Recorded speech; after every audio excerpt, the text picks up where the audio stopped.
Ó Senhor, gênio da lâmpada, me conceda 3 pedidos.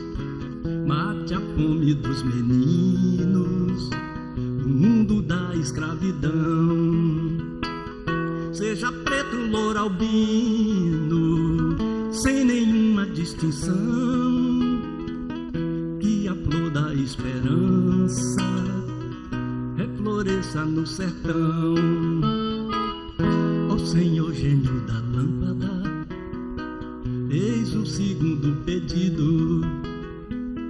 Acabe com o terrorismo que vem do Afeganistão.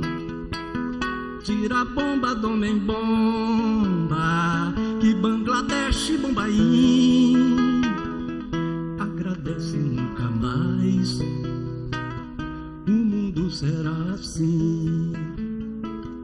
Ó Senhor, gênio da lâmpada, eis o 3º pedido.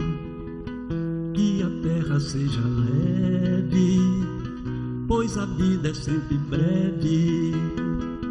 Que os meninos sejam fortes, vencendo a fome e o frio, enfim. O confronto há de eterno